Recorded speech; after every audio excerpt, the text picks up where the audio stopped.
C'est tout bon. Et si jamais il y a des personnes qui veulent couper leur caméra ou quoi aux caisses, pas de problème. OK. OK. Donc, vous m'entendez? Oui. OK. Bon. Je sais comment... Je veux dire que je n'ai jamais fait... OK, share screen. Oups. Yeah. Ça marche, on voit l'écran. Il faut juste que tu le mettes en format diapo, en diaporama, je pense.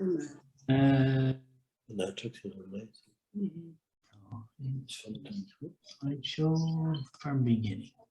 OK. Parfait. Bon. Je ne vois pas... Ah, voilà. OK, excellent. OK. Donc, vous me voyez dans le coin ou c'est juste la... OK. On voit ta présentation bon. Et puis selon Merci de votre patience. C'est ma première présentation. J'ai déjà fait de nombreuses présentations PowerPoint. J'ai cette capacité, mais je n'ai jamais fait la version Zoom malgré la COVID. Donc, est-ce que je vais peut-être tourner ma caméra? Je suppose que vous ne voyez pas tout quoi qu'il en soit. OK, en tout cas, je ne sais pas ce que Claire vous a dit à propos de moi. Est-ce que tu as fait une introduction? Ça a coupé malheureusement, Claire. Je peux mentionner... J'ai rien dit du tout à propos de toi. J'ai juste dit que tu étais notre invité pour le sujet, que tu étais avocat. J'ai rien dit d'autre. Donc, merci de l'invitation. Et donc, juste pour vous dire brièvement à propos de moi, moi, je suis avocat à Regina, en Saskatchewan, parce que je sais qu'on en a qui nous rejoignent de l'extérieur de la Saskatchewan. J'ai fait mon stage, je suis diplômé de l'Université d'Ottawa en 2013. J'ai fait mon stage en droit en 2013-2014 et j'ai obtenu mon barreau en 2014. J'ai travaillé pendant 5 ans dans un gros cabinet national, Miller Thompson, à Regina ici. Et depuis juste 3 ans, je suis au cabinet Nitschek & Company, qui est un cabinet de moyenne taille. On est une 15-20 d'avocats à Regina et on fait surtout du droit de la famille, du droit des successions et des testaments, et puis du droit pénal de l'autre côté. On a environ une équipe d'une dizaine d'avocats de droit de la famille et de droit de succession. Donc, c'est vraiment quelque chose qu'on fait beaucoup. Avant moi-même, dans le cabinet, il y avait madame la juge maintenant, Richmond, qui avait beaucoup de clients francophones et qui pratiquait en français ici. Et j'ai un peu pris sa place en tant que l'avocat francophone du cabinet. Donc, c'est ça. Donc, je vais vous faire on fait une introduction très simple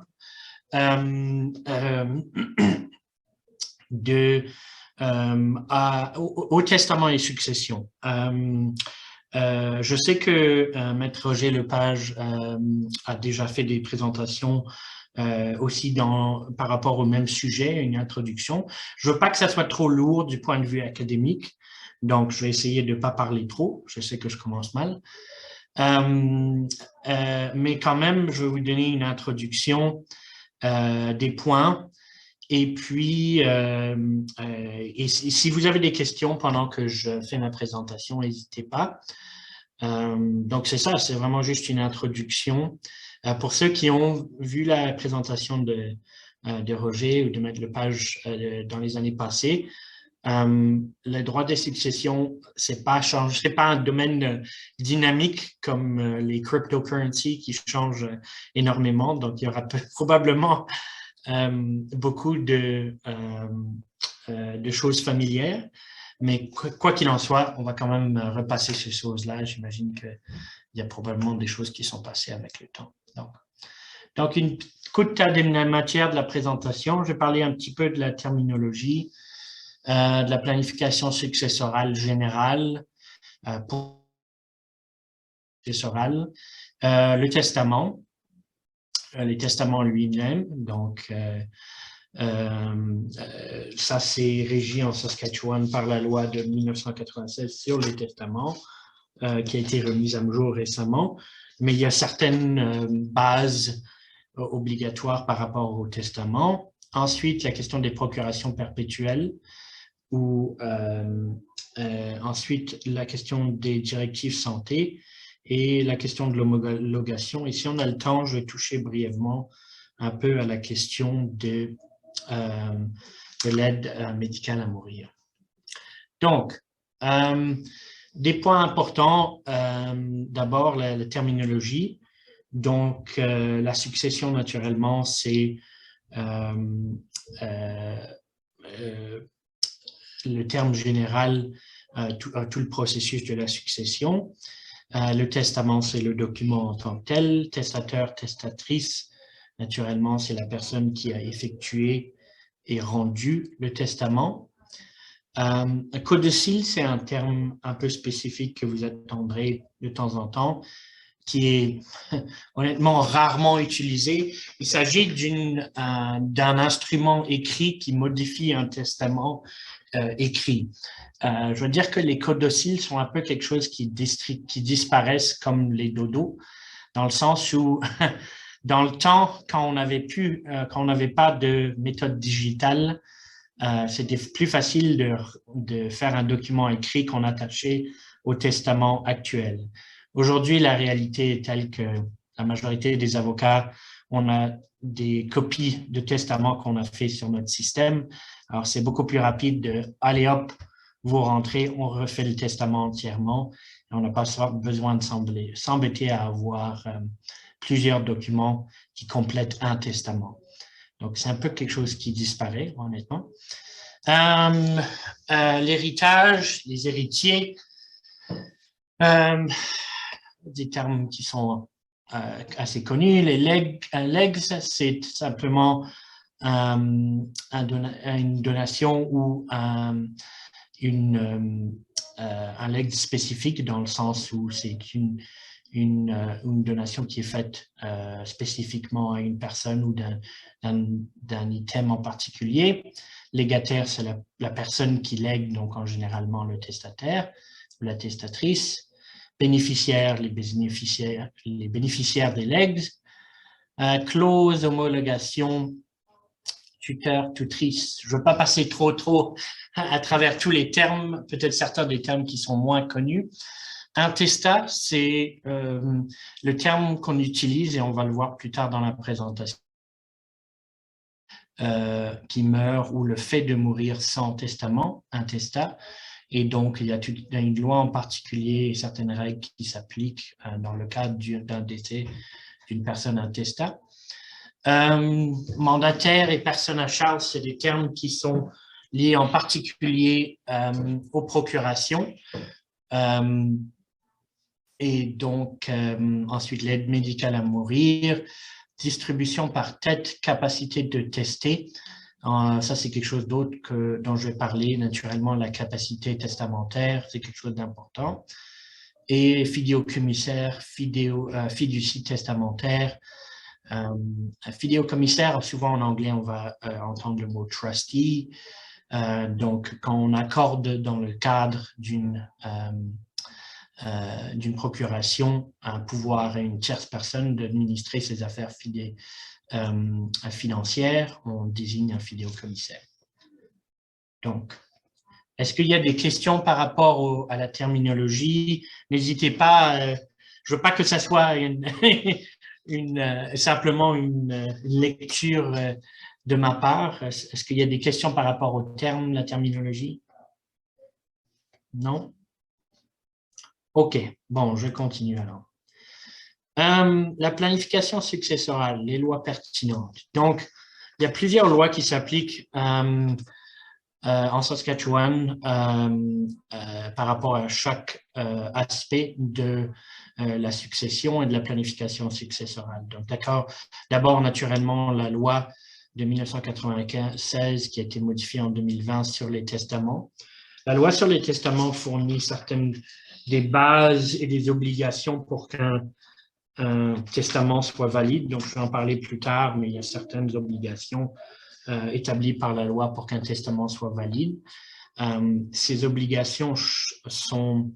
Il y a de l'uniformité à travers le Canada, mais elles peuvent varier de province en province parce que, comme le droit civil en général, il s'agit d'un domaine provincial au Canada, donc les obligations testamentaires changent de province en province. La succession, la loi sur l'administration des successions, ça c'est surtout une loi qui réglemente l'administration elle-même.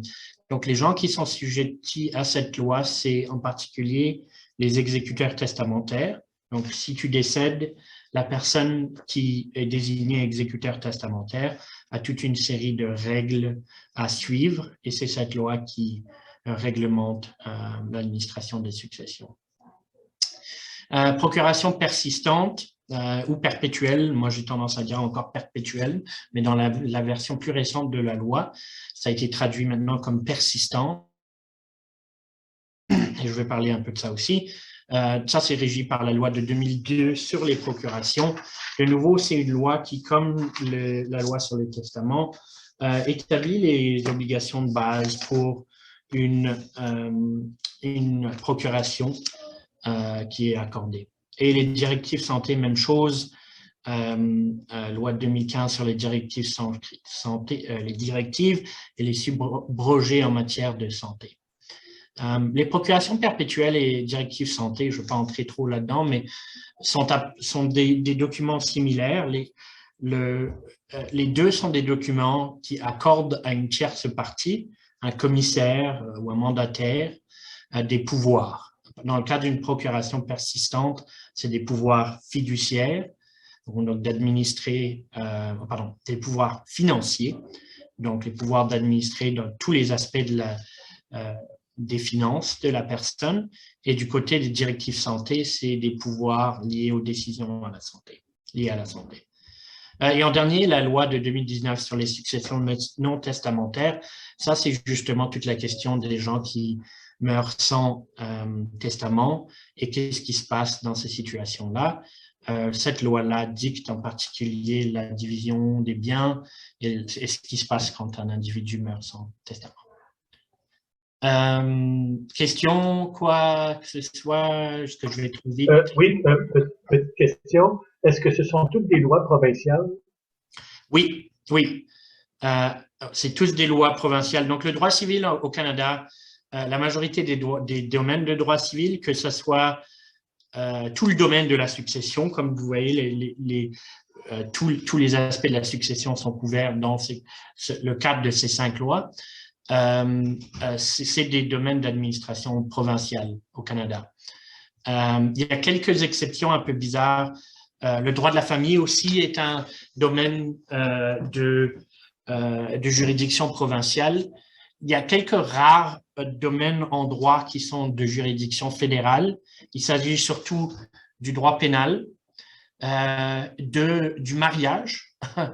Le mariage est un peu un domaine particulier qui est tombé par défaut d'organisation dans le domaine fédéral, alors que le reste du droit civil, du point de vue familial, est provincial.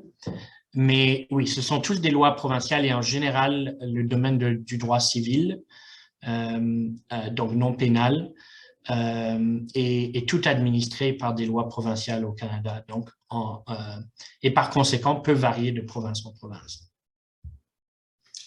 Ça va? D'autres questions? Non? OK, je vais essayer d'avancer. OK. Pourquoi planifier sa succession? Donc, pour s'assurer qu'il y ait une distribution à la fois ordonnée et qui suit vos souhaits, s'occuper de vos dépendants et éviter les coûts et éviter les disputes entre bénéficiaires. Je peux fournir quelques commentaires là-dessus en tant que pratiquant dans le domaine des testaments et des successions. D'abord, éviter les coûts.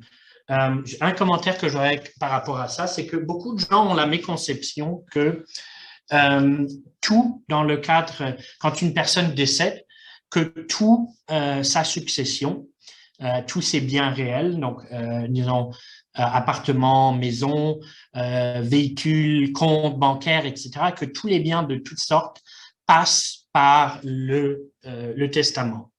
Mais en fait, ce n'est pas le cas. Il y a beaucoup de choses qui évitent le testament et qui peuvent éviter le testament. Par exemple, beaucoup de polices d'assurance vie, mais aussi des droits de bénéficiaires qui sont établis dans des RR ou des régimes de retraite, donc RSP en anglais.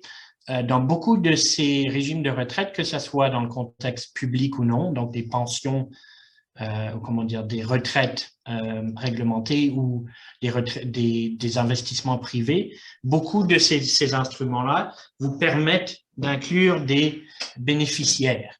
Ces legs, comme si c'était en fait dans le cadre d'un testament, vont en fait directement à la personne en question et ne passent pas par le testament. Il y a beaucoup d'avantages à ça parce que il y a des coûts. D'abord, quand, par exemple, si quelqu'un vient me voir qui a été désigné exécuteur testamentaire, me demande, moi, je dois faire un inventaire de tout ce que la succession a, ce qui prend du travail, et d'habitude, je charge l'exécuteur testamentaire pour ce temps-là. Et par la suite, il y a un frais dans le cadre de l'homologation, donc l'officialisation du testament avec la Cour, qui est payé selon la valeur de la succession. Donc, si une personne a fait une planification successorale efficace et a, par exemple, mis conjointement des maisons ou des biens réels dans des noms conjoints et désigner des bénéficiaires à certains comptes et politiques, ces choses-là passent à l'extérieur du testament et en fait, il n'y a aucun frais à la Cour qui doivent être payés. Les frais de la Cour de base sont de 7 $ par millier de valeur dans la succession. Donc, ça peut être facilement dans plusieurs milliers de dollars. Par exemple, une succession de 350 000 environ, c'est 2 à 3 000 $ de frais, mais seulement les avoirs qui passent par la succession même. Et donc, s'il y a des bénéficiaires qui sont désignés dans des investissements et des choses comme ça, on déduit ces montants-là du montant de la succession et les frais peuvent être de plusieurs milliers de mois. Donc, c'est important parce que ça sauve de l'argent et ça évite aussi les disputes entre bénéficiaires. J'ai malheureusement vu des énormes... il y a beaucoup de disputes qui se passent souvent, même dans des cas où les gens me disent « Oh, je ne pensais jamais qu'on allait être cette famille-là qui se dispute, qui s'aliène, qui a des problèmes. » Mais c'est très facile de se disputer, d'autant plus que la loi, bien que ça c'est restreint, mais la loi en Saskatchewan fournit que beaucoup des frais juridiques des bénéficiaires qui poursuivent ou qui se poursuivent entre eux, mais aussi qui poursuivent la succession et l'exécuteur testamentaire, sont ensuite couverts par la succession. Donc, le résultat, c'est que souvent, les gens ont un peu l'impression que ils jouent avec de l'argent qui n'est pas vraiment à eux. Moi, je pratique dans le domaine familial et c'est certain que il n'y a pas de faux argent. Les gens doivent payer leurs propres factures. Dans le domaine successoral, les batailles en cours peuvent souvent être encouragées par le fait que c'est la succession qui paye à la fin. C'est de l'argent que les gens n'ont pas touché et ils finissent par en avoir beaucoup moins à la fin, mais parce qu'ils ne l'ont pas encore dans les mains, ça encourage beaucoup le litige. En tout cas, je fais trop de commentaires, mais c'est tout simplement pour dire qu'il y a beaucoup de raisons importantes de planifier à l'avance les choses. Est-ce qu'il y a des questions, commentaires, quoi que ce soit? Je sais que je peut partir dans plusieurs sens, non? OK, on continue. Quels sont les documents essentiels d'une planification successorale? Naturellement, le testament formel ou holographe, une procuration persistante, perpétuelle, pas dans tous les cas, mais dans beaucoup de cas, une directive santé, des désignations des héritiers dans le régime de retraite, police d'assurance, etc. Donc, c'est là que j'ai mentionné, en fait, la désignation de bénéficiaires dans le cadre d'investissement, etc., qui, en fait, ne passe pas par la succession. Et j'ai carrément, moi, qui travaille pour aider souvent des exécuteurs testamentaires à communiquer avec des banques et à trouver des avoirs et tout ça, on m'a déjà dit, des compagnies d'assurance, par exemple, nous, on communique pas du tout avec vous, on donne simplement le montant au bénéficiaire, on n'a rien à voir avec la succession. Donc, s'il y a un bénéficiaire qui est désigné, la police d'assurance ou la compagnie va faire toute sa démarche elle-même, elle ne va même pas communiquer avec l'exécuteur testamentaire, ce qui facilite les choses et réduit les coûts. Aussi de mettre les titres de propriété. Donc là, on parle de terres ou de maisons qui sont souvent mis dans des noms conjoints, justement parce que en Saskatchewan, par défaut, les titres sont en tenance conjointe. Donc, si vous détenez un titre avec une personne, il y a par défaut où c'est assumé avoir un right of survivorship ou un droit de survie, dans le sens où si une personne décède, l'autre personne maintient le bien sans autre processus ou quoi que ce soit. Donc, dans beaucoup de cas, les gens vont ajouter leurs enfants ou un bénéficiaire auquel ils veulent léguer leur propriété, quoi qu'il en soit, pour éviter que justement la valeur de la maison passe à travers la succession et que ce soit plus compliqué.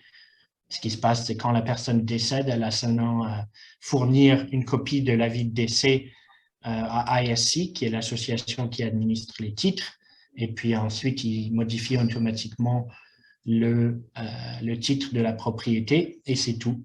Ça appartient à la personne. Et la même chose avec les comptes de banque conjoints.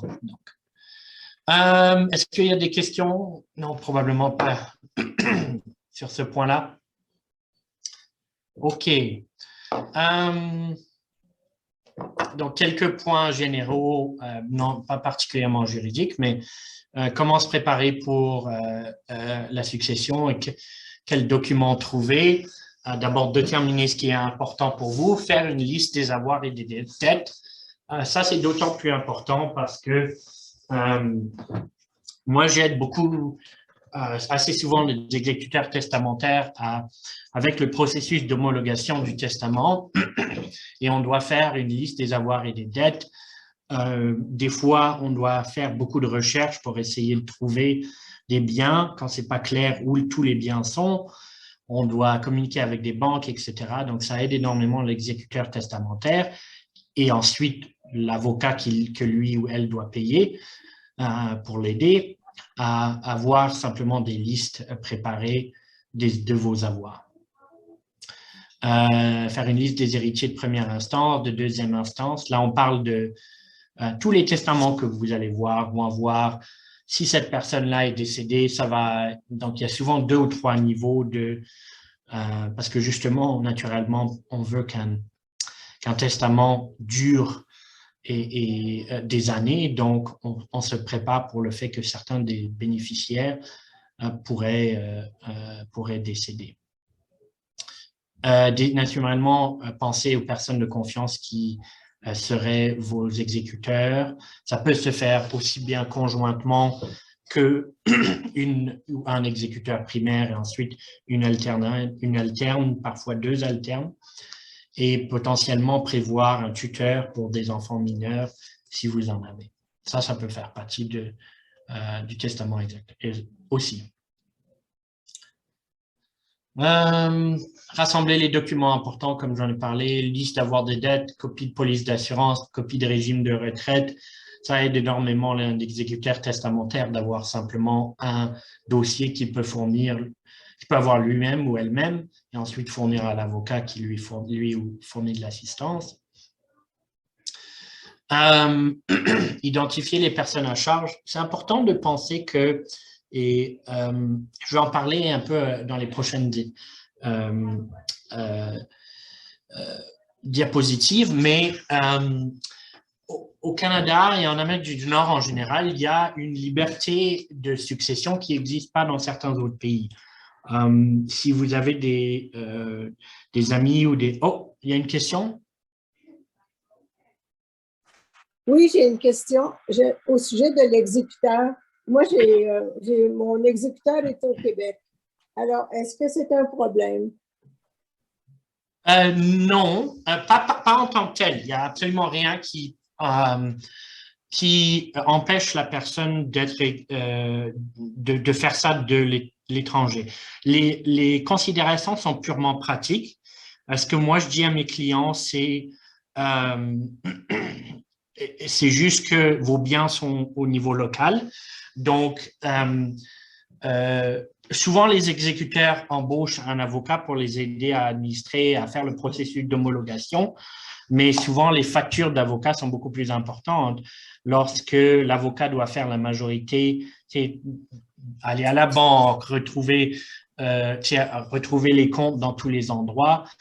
Il reste que cette personne-là va devoir communiquer avec des banques, des institutions, la Société des titres en Saskatchewan, de 3000 km. Donc, ça pourrait compliquer les choses. Est-ce que c'est impossible? Absolument pas. Moi, j'ai assisté beaucoup de personnes, en particulier avec des successions relativement simples, qui étaient exécuteurs testamentaires et qui n'habitaient pas en Saskatchewan, même si les avoirs étaient ici. Donc, ça ne pose pas problème. C'est juste que ça peut être plus coûteux et un peu plus compliqué. Donc, parfois, je suggère aux gens aussi d'avoir des co-exécuteurs parce que la loi sur... Oui, donc vous pouvez désigner 2 personnes et la loi sur les testaments affirme que s'il n'y a pas d'ordre établi dans le testament qui donne la priorité à un ou une exécuteur vis-à-vis de l'autre, les 2 ont un pouvoir égal et doivent agir de façon unanime. Donc, s'il y a quelqu'un auquel vous faites vraiment confiance au Québec et quelqu'un qui est ici, qui est peut-être 2e sur la liste, vous pouvez nommer conjointement la personne au Québec et la personne ici pour avoir une personne qui soit au niveau local plus pratique, mais aussi avoir quelqu'un au Québec auquel vous faites vraiment le plus confiance, disons. Parfait. Merci beaucoup. Non, pas de problème. Donc j'en étais à la question de la liberté. Je vais peut-être passer d'abord n'essayez pas de lire tout, juste donc un concept fondamental qui existe en Amérique du Nord, en Canada comme aux États-Unis, c'est l'idée de la liberté testamentaire. Ça veut dire que contrairement à beaucoup de régimes civils, de droit civil en Europe, par exemple, y compris la France, ma famille est française d'origine, les Français sont toujours choqués du fait qu'on peut déshériter ses enfants. Dans beaucoup de régimes civilistes, non seulement en France, mais partout en Europe, la loi ne permet pas de déshériter entièrement ses enfants. Il y a l'obligation de fournir, ou quoi qu'il en soit, même si vous mettez un testament qui donne zéro à vos enfants, la loi prescrit un pourcentage minimum qui est donné aux enfants et ça va être donné, le testament va simplement être jugé illégal si ce n'est pas le cas. Ce n'est pas le cas au Canada. Vous n'avez aucune obligation de fournir une succession à des gens en particulier. Cela dit, et là je retourne à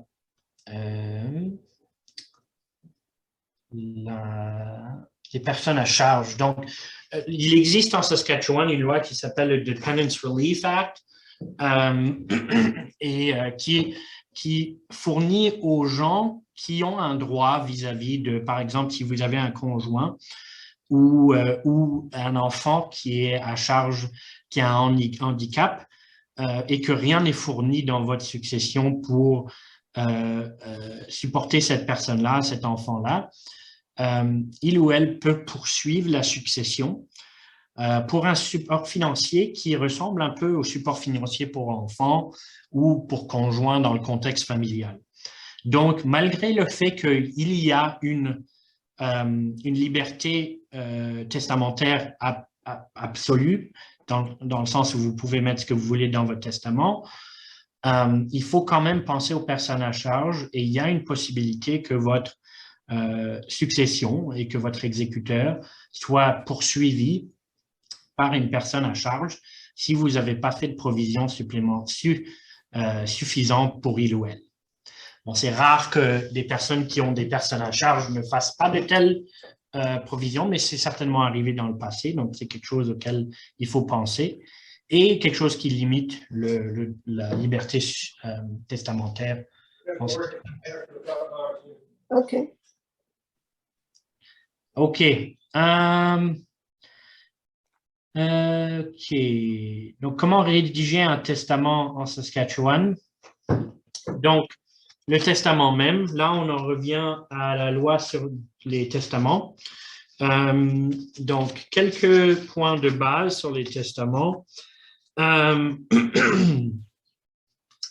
Donc, le testament doit être rédigé par écrit et signé par un testataire en présence de 2 témoins. Donc, tu as 2 types de testaments. Tu as les testaments formels et holographes. Les testaments holographes sont un peu quelque chose d'ancien, on va en parler, sont surtout utilisés pour des situations d'urgence aujourd'hui. Mais un testament formel, si vous allez voir votre avocat, donc les obligations de base, c'est que la personne ait 18 ans. Par contre, il y a certaines exceptions qui ont été fournies dans la loi. Une personne qui a moins de 18 ans peut avoir… donc, si une personne a de moins de 18 ans fait un testament, c'est présumé invalide. Mais si cette personne-là est mariée ou a un conjoint de fait, cette invalidité disparaît et le testament est valide.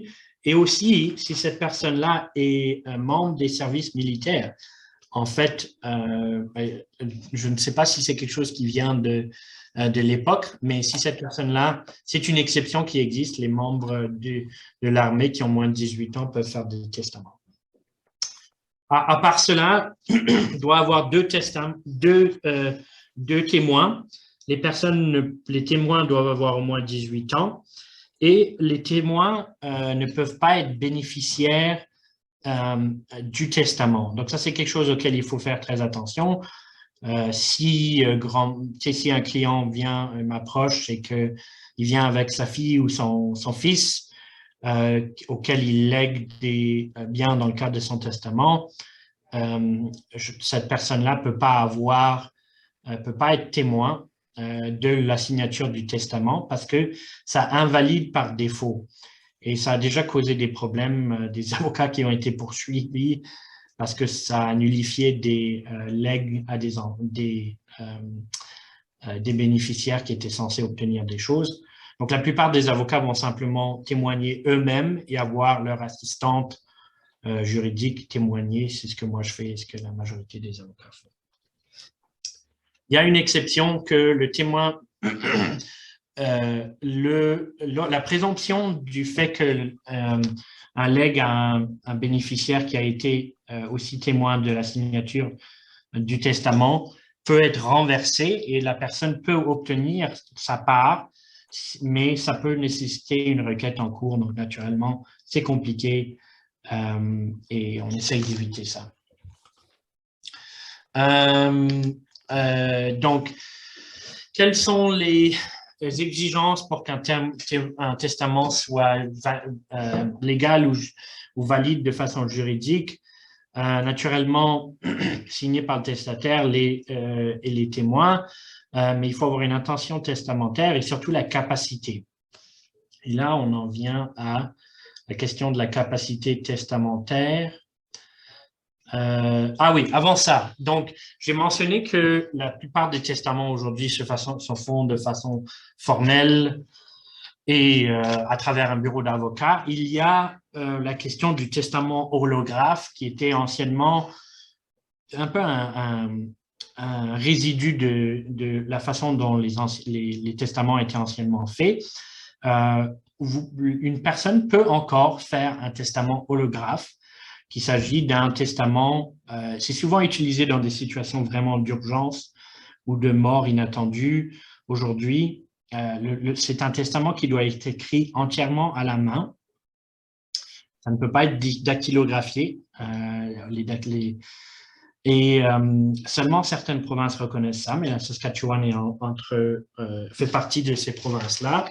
Et à part le fait que la personne doit avoir l'âge minimum, donc 18 ans, bien que les mêmes exceptions s'appliquent, il n'y a pas besoin d'avoir de témoins ou de toutes les autres obligations qui s'appliquent à un témoin normal ne s'appliquent pas au testament holographe. Ça doit être simplement écrit par la main, signé. Mais naturellement, c'est essentiellement que pour des situations d'urgence aujourd'hui. Et ça rend les choses plus compliquées, ce n'est pas encouragé. Si vous allez voir un avocat, ce n'est pas ça qui va se passer. Donc ça, j'en ai parlé, simplement la question de la liberté successorale. Non, il n'y a pas obligation de laisser sa succession à ses enfants au Canada, bien qu'il faut être conscient de la question des personnes à charge. La liberté testamentaire, on en a parlé. Donc, quoi faire en cas de séparation ou de divorce? Il y a eu des changements importants en 2020 par rapport au testament qui ont été un peu sans trop de publications, mais dans le temps, essentiellement, jusqu'en 1996, la loi sur les testaments indiquait qu'un nouveau mariage invalidait automatiquement l'ancien testament. Donc, si, à moins que le légataire avait prévu le mariage, donc à moins que vous écriviez spécifiquement dans votre testament, c'est ce testament survit à mon mariage, le testament serait invalidé automatiquement, évidemment parce que la présomption est que les bénéficiaires vont changer lors d'un mariage. Ce n'est plus le cas. Donc aujourd'hui, il faut faire attention que si vous vous remariez, de modifier son testament parce que on a déjà des cas de ça. Si s'il y a un nouveau mariage, vous restez marié, pardon, sans divorce, et que beaucoup de gens ne finalisent pas le divorce, même s'ils se séparent, la désignation d'exécuteur testamentaire, les legs à une personne avec laquelle vous êtes encore marié, même si vous êtes séparés, continue à être valide. Donc, il faut faire attention à ça. Parce que la Cour a changé, pardon, le législateur a décidé de changer d'approche. Et ce qu'ils ont fait, c'est qu'ils ont invalidé les legs et les désignations d'exécuteurs dans le cas de divorce. Donc maintenant, si vous obtenez un divorce et que vous ne changez pas votre testament, si vous avez nommé la personne comme exécuteur ou si vous lui avez légué des choses, c'est comme si cette personne-là, et c'est dans la loi, pour être assez direct, la loi indique carrément que cette personne-là est considérée décédée. Et donc, c'est pas peut-être une métaphore pour le divorce, mais tout ça pour dire que oui, donc c'est comme si ces choses-là ne sont plus valides. Donc, si vous avez désigné, par exemple, cette personne-là comme premier exécuteur, on va à la deuxième. Tous les legs, les choses qui sont censées aller elles tombent dans le reliquat, donc le reste et sont divisées selon le reste de votre testament. Mais ça ajoute l'importance de finaliser un divorce. Parce qu'il se passe, c'est que beaucoup de gens se séparent, divisent un peu les biens, mais ensuite n'obtiennent pas une ordonnance de divorce.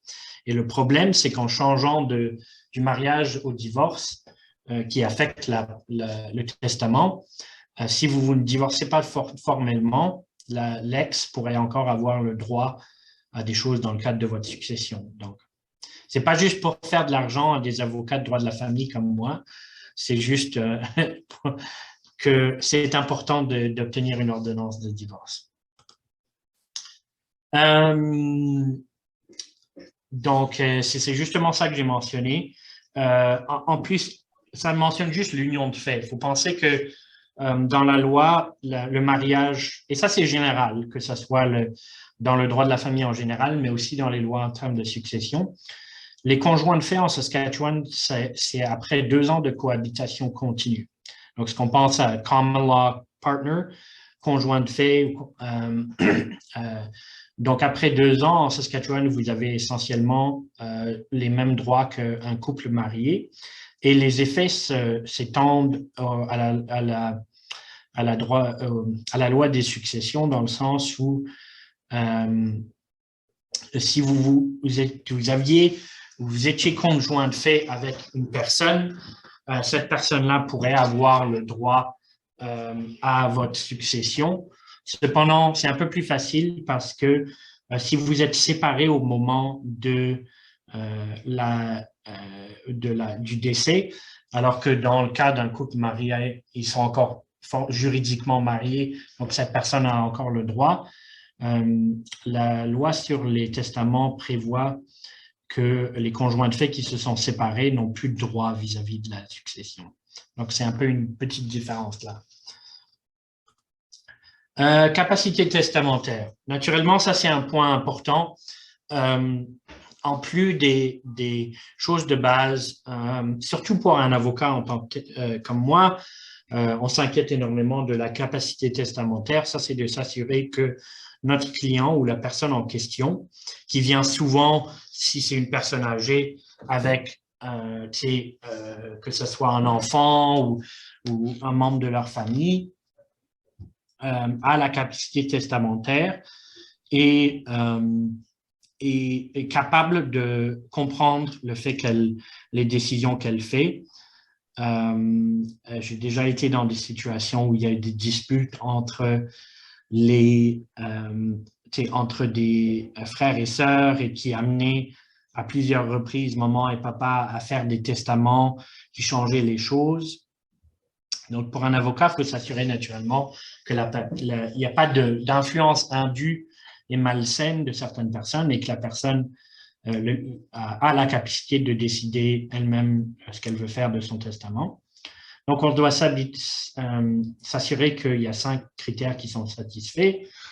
Le testataire doit comprendre la nature et les conséquences d'un testament. Donc, je vais expliquer à la personne que vous êtes en train de faire un testament, voici l'objectif du testament, voici ce que ce document fait. La personne doit être capable de se souvenir de la nature et de l'étendue de ses biens. Donc, souvent, il y a une entrevue par rapport à qu'est-ce que vous avez comme bien. Le testateur doit comprendre l'étendue de ce qu'il lègue par testament. Il doit se souvenir des personnes bénéficiaires du testament et pouvoir les nommer, des fois même expliquer quelle est leur relation et pourquoi vous voulez léguer ces choses-là à cette personne. Et doit apprécier ou comprendre la nature des réclamations qui peuvent être portées contre la succession. Donc, c'est là qu'on a une obligation en tant qu'avocat de demander s'il y a des dépendants, des gens auxquels ils doivent fournir un support financier. Donc, il faut faire une entrevue, c'est une zone qui peut être grise. Naturellement, s'il y a des doutes, quoi qu'il en soit, souvent comme avocat, on envoie les gens faire ou on demande un avis médical pour confirmer de la part d'un médecin que la personne a la capacité testamentaire. Est-ce qu'une personne qui souffre de démence, Alzheimer, peut faire un testament ou une procuration? Généralement, non. Comme j'ai dit, s'il y a un doute, on envoie souvent les gens faire un test médical ou psychologique. Et naturellement, l'effet de signer sans capacité annule le document. Il y a beaucoup de disputes testamentaires qui circulent autour du fait de est-ce que la personne avait la capacité testamentaire, surtout si elle a changé son testament très peu avant son décès, qu'il y avait des questions de démence et qu'il y a eu des changements importants. Donc, ça peut être quelque chose qui sème beaucoup de bagarres dans la famille. Bon, je vais essayer de passer Oui, vas-y, Claire. Oui, j'allais te demander parce que, bon, clairement, c'est bientôt 3 heures déjà là, puis je ne sais pas si on va avoir le temps de passer sur la procuration et directive santé. Je pense qu'on ne va pas pouvoir rester indéfiniment. Okay. Est-ce qu'on devrait peut-être juste se contenter des testaments pour aujourd'hui? Peut-être faire comme ça parce que sinon… Oui, ce que je vais faire, c'est que, oui, j'étais pas, naturellement, c'est une première pour moi, alors je suis bien content de revenir et de faire la deuxième moitié de ma présentation. Je suis désolé de ne pas avoir mieux calculé mon temps et d'avoir eu des difficultés techniques, mais je vais peut-être ouvrir ça à des questions. Même s'il y en a qui attendaient de voir questions par rapport à des directives de santé ou des procurations, je suis ouvert à répondre à des questions. Et puis, on peut toujours peut-être planifier une deuxième session pour d'autres choses. Est-ce qu'il y a la possibilité… Oui? Il nous reste combien de temps? Parce que ça devait durer 1 heure, c'est ça? Oui, ça devait durer 1 heure à peu près. Et puis, OK. C'est ça. Donc, après, on peut dépasser un peu. Mais par exemple, bon, moi, j'ai une autre rencontre à 3h30 aussi. Donc… mais le temps, normalement, c'est 1 heure environ. Alors, je ne veux pas non plus trop dépasser. Mais est-ce qu'il y a la possibilité au moins de finir sur les testaments, Romain, ou il reste encore… Oui, j'ai pas mal fini sur les testaments. Là, on était passé déjà… on était passé à… je peux… Ouais, exécuteur se fait payer, coût d'un testament… Là, oui, donc on était presque à la fin des testaments. OK. On peut peut-être finir les testaments là, dans le temps qui reste et puis ensuite, on pourrait éventuellement prévoir une autre session pour la fin de la présentation. Pour les directives santé, en fait, moi, c'est surtout ça qui m'intéresse. Je ne dois pas être la seule, mais si on peut prévoir une autre rencontre pour vraiment parler de ça, ce serait bien. Je suis désolé. Non, il faut pas être désolé, Romain. En fait, tu nous as fait sourire à plusieurs reprises, ce à quoi je m'attendais pas devant un sujet aussi aride. Donc, j'apprécie beaucoup, mais j'aimerais qu'on ait l'occasion Absolument. Dès que Claire a payé ma facture, je reviens pour la deuxième partie.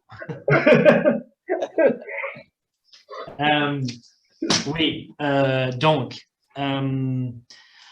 je vais peut-être faire comme Claire a mentionné, essayer de finaliser au moins ce point-là, parce que ça nous fait un point d'arrêt un peu plus logique. Yeah. Donc,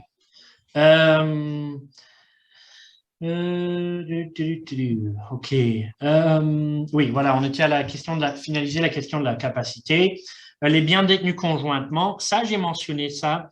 Une stratégie qui était populaire, là, on parle de trust ou de fiducie. Une stratégie qui était populaire, c'était en particulier par rapport aux biens réels, donc les maisons, les terrains, c'était pour justement, comme j'ai mentionné, les titres en Saskatchewan sont présumés être détenus conjointement. Donc, quand une personne décède, il y a un droit de survie à l'autre personne. Donc, c'est une méthode de faire passer potentiellement à un enfant ou à une personne qui serait bénéficiaire un bien sans payer le frais vis-à-vis et de faire passer tout ça dans la succession. Une question qui s'est soulevée à cause de ça, c'est qu'il y a eu des batailles quand les gens ont commencé à mettre des enfants sur leurs titres. Quand il y a eu tout d'un coup des disputes entre papa et l'enfant, l'enfant dit tu m'as donné la maison, c'est à moi. Et bien sûr, les légataires ont argumenté que c'était simplement pour des raisons successorales.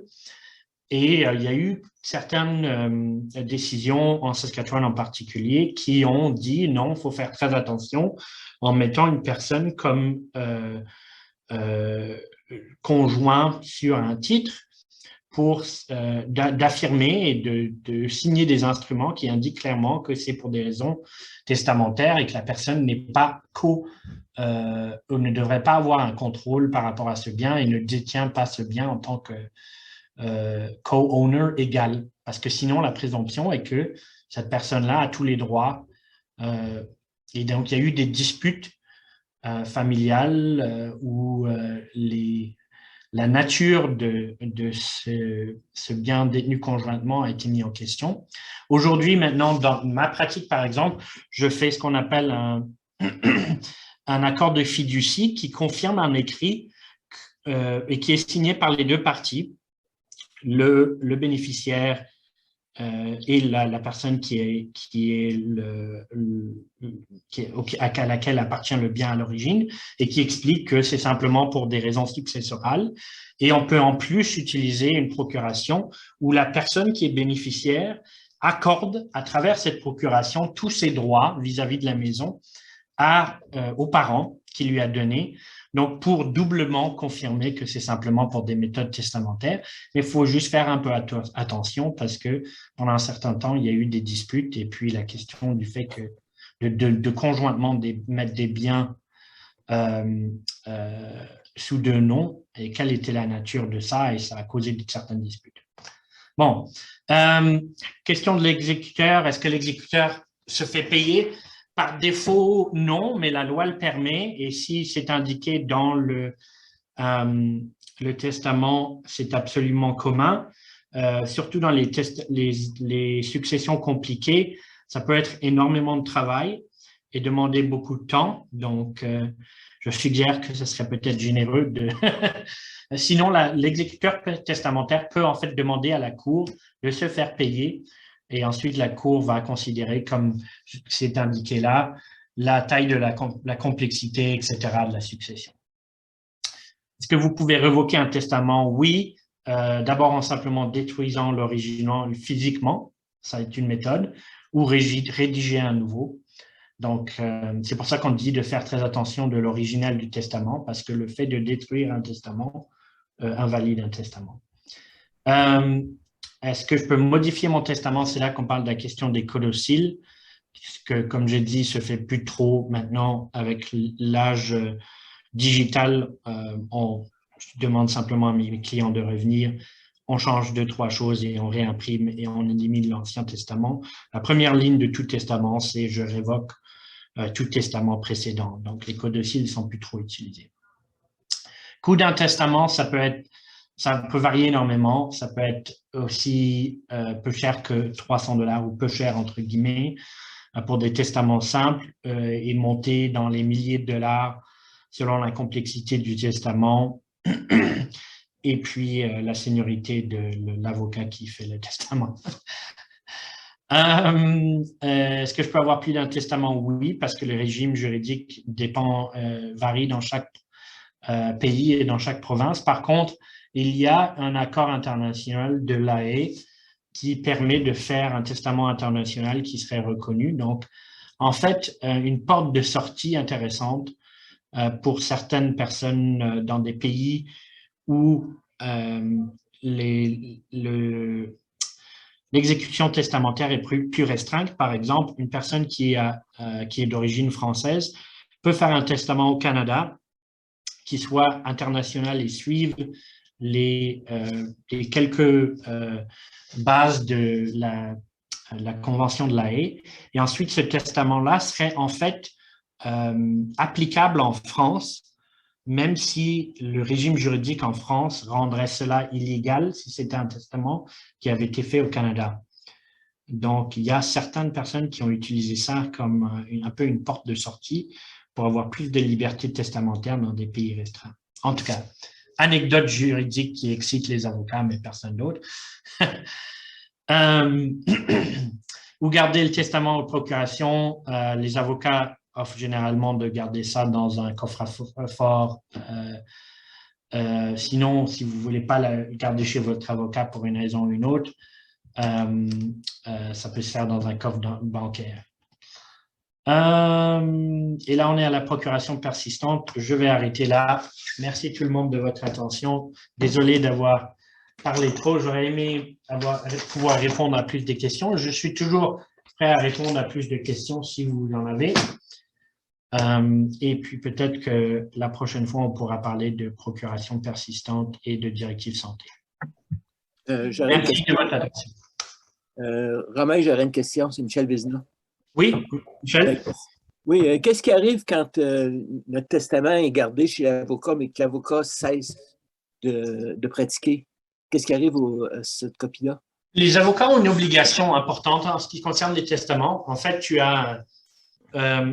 ne peuvent pas détruire naturellement, ils peuvent pas. Donc, il y a des obligations fiduciaires, en fait. Si l'avocat cesse de pratique, en généralement, les cabinets continuent. Par exemple, notre cabinet, il y a un plan de succession, la personne qui a créé le cabinet a pris sa retraite et ça continue. Je sais que dans des petits villages, des choses comme ça, si la personne cesse entièrement, elle en fait a une obligation d'aviser ses clients et de trouver un nouvel avocat ou un nouvel endroit. Et souvent, c'est envoyé dans d'autres cabinets la personne est avisée, votre testament va à cette personne. Mais les avocats ont une obligation de garder ces documents-là et d'aviser leurs clients.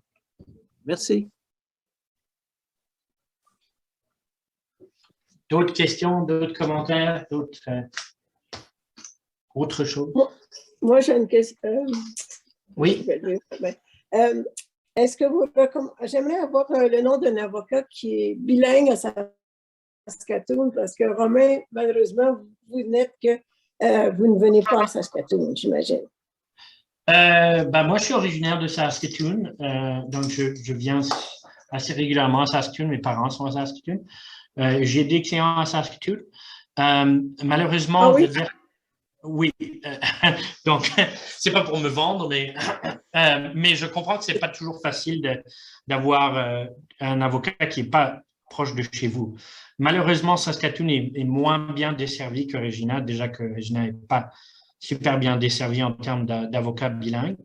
Je peux certainement vous envoyer, peut-être que je peux vous envoyer des noms, ou Claire, est-ce que tu peux me mettre en contact et je peux envoyer par courriel un ou deux noms? Je peux en offrir ici, mais si vous venez, si on peut vous prendre ici, si vous venez à Saskatoon, ça peut être intéressant. Mon information est au début, je vais retourner à la page. Là, oui. Vous pouvez m'appeler, m'envoyer un courriel, quoi que ce soit. Et même si ce n'est pas moi-même, je suis bien heureux. C'est une petite communauté. Je suis aussi président de l'Association des juristes d'expression française. Alors, je travaille dans ce cadre-là, si j'en mets ce chapeau-là, pour faire le plus que je peux pour améliorer l'accès à la justice en français. Et donc, je suis bien content de mettre les gens en contact avec les peu d'avocats francophones et bilingues qu'on a.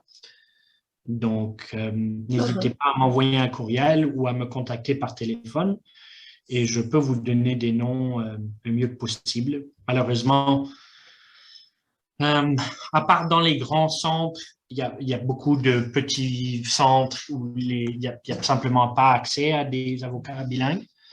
Mais je peux aussi, il y a une liste, je peux vous référer le Centre Info Justice de la Saskatchewan, qui est administré justement par l'AJEFS, l'Association des juristes. Donc, si vous mettez Centre Info Justice Saskatchewan dans Google, il y a une liste d'individus qui pratiquent en français. OK. Et évidemment, ils sont bilingues. Ils sont bilingues aussi. Hein? Oui. Et c'est des gens qui sont plus actifs. C'est aussi possible d'aller sur la Société du barreau et parce qu'on les a embêtés assez, la Société du barreau a ajouté un critère dans pour leur carte de membre qui indique s'ils peuvent parler français. Mais dans mon expérience, il y a des gens qui mettent qu'ils peuvent parler français, qui ne parlent pas trop français. Alors que sur le Centre Info Justice, c'est vraiment des gens qui sont plus capables et qui se sont impliqués avec la JUFS. Donc. Oui, Janine? Merci beaucoup. Oui, oui, Romain, je voudrais juste un point de clarification. Je pense que ce serait peut-être important si je comprends bien le contexte plus large. Quand on parle de réduire des frais d'homologation de testament, par exemple en distribuant des avoirs ou des assurances aux bénéficiaires, donc ça ne passe pas par la Cour. La distinction que je dois faire, que je voudrais clarifier, c'est que, mais ça n'a aucune importance par rapport à Revenu Canada et les obligations qu'on pourrait avoir à payer des impôts, par exemple, sur des fonds de pension, des REER qui sont retirés pour distribuer dans la succession. Est-ce que je suis correct? Oui, absolument, absolument. Je suis avocat, pas comptable. J'ai des bons amis qui sont comptables. Il y a tout un régime juridique, fiscal qui s'applique, bien sûr, dépendant de la nature du bien. Donc, on connaît capital gains, les impôts que vous aurez à payer dépendant de votre revenu pendant la retraite. Ça, c'est à part. Quand je parle de frais d'homologation, c'est que, et là, c'est aussi quelque chose qu'on n'a pas eu malheureusement, mais ce qui se passe au décès de la personne, c'est que pour obtenir les droits d'administrer les biens de la personne, l'exécuteur doit déposer le testament à la cour et le faire homologuer. Donc, probate en anglais, letters probate. Et sans ce processus-là, donc en fait, on fait un inventaire de la succession pour la cour, elle calcule les frais, elle officie une ordonnance donnant que cette personne-là est exécuteur testamentaire, personne d'autre ne l'est, et ça permet d'avoir un registre officiel parce que des fois, plusieurs personnes vont faire demande pour être exécuteur testamentaire. Donc, vous faites demande, la personne devient officiellement exécuteur testamentaire et avec cette ordonnance, elle peut ensuite aller à la banque et aux institutions variées de la personne qui est décédée et dire « je suis l'exécuteur » et ensuite les noms, par exemple, les comptes de la personne vont passer de Jean-Marie à succession de Jean-Marie et l'exécuteur testamentaire va pouvoir accéder à ses comptes. Donc, tous ces processus-là, les frais que la Cour charge, c'est pour ce processus-là qui donne ensuite accès à l'exécuteur testamentaire d'administrer la succession. Ça n'a rien à voir ensuite avec les conséquences fiscales. La Cour charge, malheureusement, un frais, comme j'ai dit, de 7 $ par 1000 de la succession, qui peut ne paraître pas beaucoup, mais ça peut être facilement dans les milliers et les milliers de dollars. Et ça, c'est simplement pour l'homologation, donc probate. Merci. Je ne peux pas vous promettre, malheureusement, de dire simplement en tant qu'avocat, je juge que vous n'avez pas à payer d'impôts sur votre succession. Ce n'est pas dans mes pouvoirs. Je pense que l'association du barreau serait peut-être pas très contente avec moi. OK. D'autres questions? Merci de cette clarification, par contre, Wilfried. OK. Est-ce qu'il y avait d'autres questions? Non, c'est bon? OK, parfait. Bon, très bien.